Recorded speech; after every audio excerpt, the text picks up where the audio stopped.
प्यारे दोस्तों, आज जो मैं कहानी आपको सुनाने जा रही हूँ वो कहानी है पीतल और सोने के जादुई दो बेड की कहानी। तो चलिए शुरू करते हैं आज की कहानी। बागीपुर नामी गांव में सोनिया अपने मामा बाबा के साथ रहती थी। सोनिया का परिवार बहुत ज़्यादा गरीब था।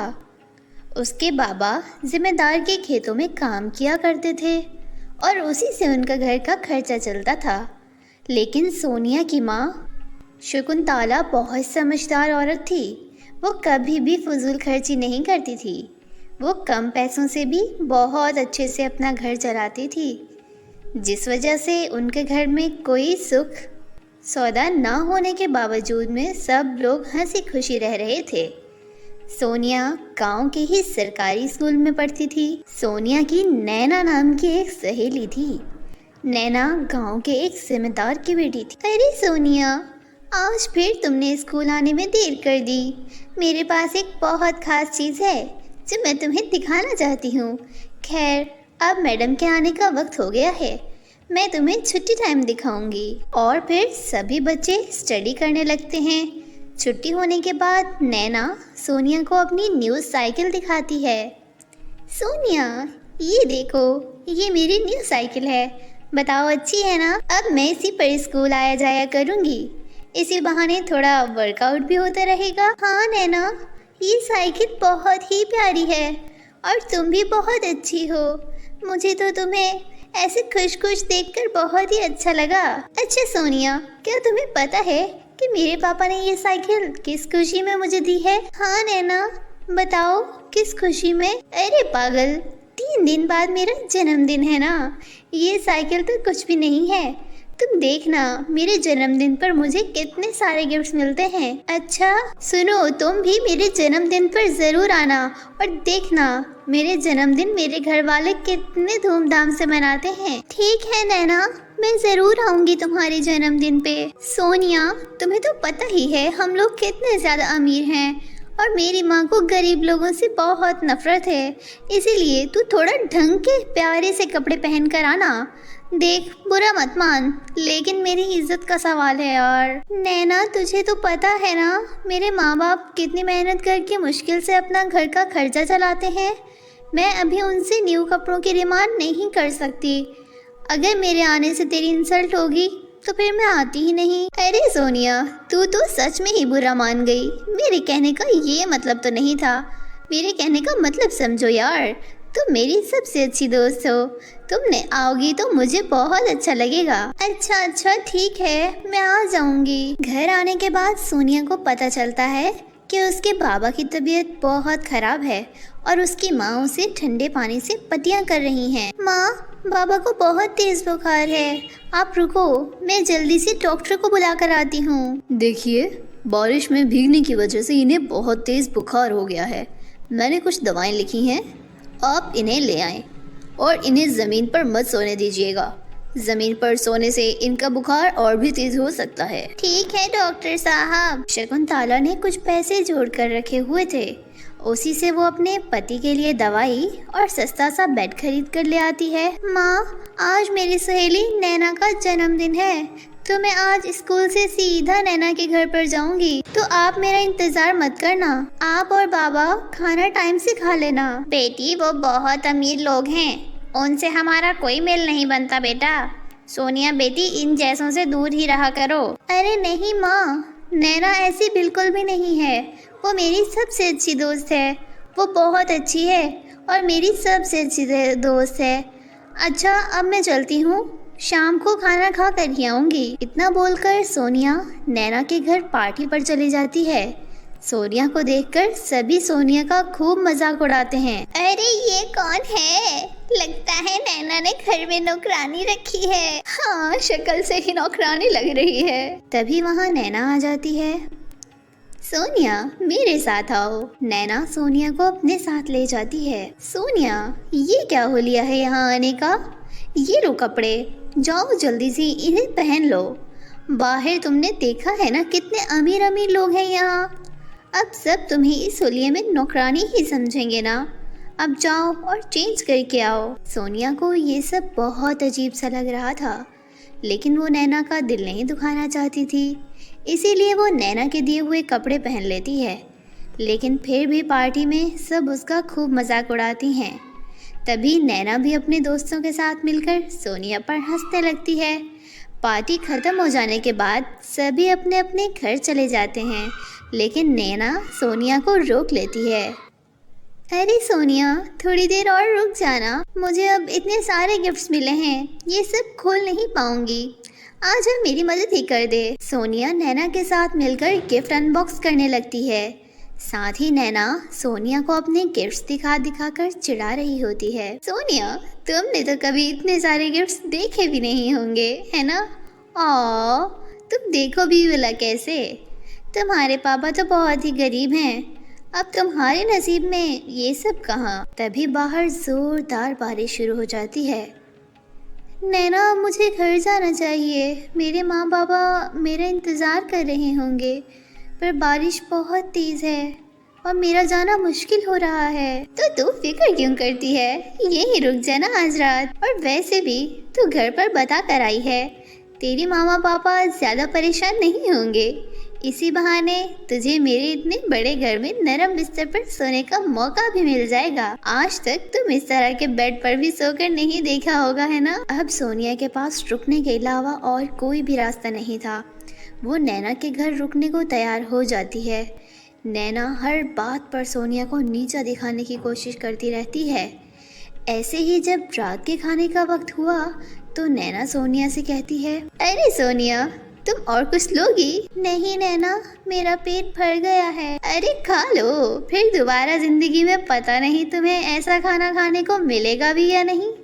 वैसे भी तुम्हारे घर वाले खाने में कहाँ ये सब बनाते होंगे, खाओ खाओ। नैना का इस तरह बार बार नीचा दिखाना सोनिया के सीने में खंजर की तरह चुभ रहा था, लेकिन वो बिना कुछ बोले रूम में चली जाती है। तभी नैना कहती है, सोनिया, तुम एक काम करो, तुम मेरे बेड पर सो जाओ, तुम्हें ज़िंदगी में दोबारा शायद बेड पर सोने का मौका ना मिले।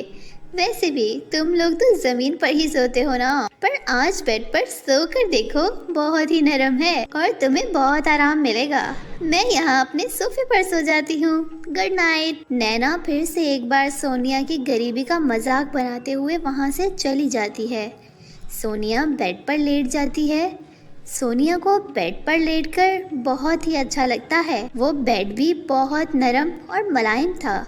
ये देखकर सोनिया सोचती है, ये बेड तो बहुत ही अच्छा है, काश इस तरह का बेड हमारे घर में भी होता। नैना सही ही तो कहती है, मैं आज तक कभी इस तरह के बेड पर नहीं लेटी। सोनिया यही सब सोचते हुए सो जाती है। सोनिया को उस रात बहुत ही सुकून की नींद आती है। घर पहुंचकर सोनिया नैना के बेड की बहुत तारीफें करती है। माँ, आपको पता है, कल रात में नैना के घर में एक जादुई बेड पर सोई थी। उस पर लेटते ही मुझे ऐसा लगा जैसे मैं फूलों वाले बिस्तर पर लेटी हूँ। मुझे उस बेड पर बहुत ही अच्छी और सुकून वाली नींद आई। माँ, मुझे इससे पहले कभी इतनी अच्छी नींद नहीं आई। सोनिया को इतना खुश देखकर उसकी माँ मन ही मन में सोचती है, ऐ ऊपर वाले, काश तूने दुनिया में गरीबी दी ही ना होती तो कितना अच्छा होता, सब कितने खुश खुश रहते। आज पहली बार सोनिया को मैंने इतना खुश देखा है और मैं अपनी बेटी के चेहरे से ये मुस्कुराहट कभी हटने नहीं दे सकती। पहली बार मेरी बेटी को कोई चीज़ दिल से पसंद आई है। अब मैं दिन रात एक कर दूंगी और अपनी बेटी के लिए एक बेड लेकर आऊंगी। अरे माँ, कहाँ खो गई हो? बाबा कब से तुम्हें आवाज़ें लगा रहे हैं, खाना नहीं खाना क्या? हाँ बेटी, मैं अभी खाना लगाती हूँ। उस दिन से शकुंतला भी अपनी पति के साथ खेतों में मजदूरी करने लगती है और शकुंतला को जो भी मजदूरी मिलती है उसे जोड़ने लगती है। 1 महीने की मेहनत के बाद शकुंतला को 10,000 रुपये मिलते हैं।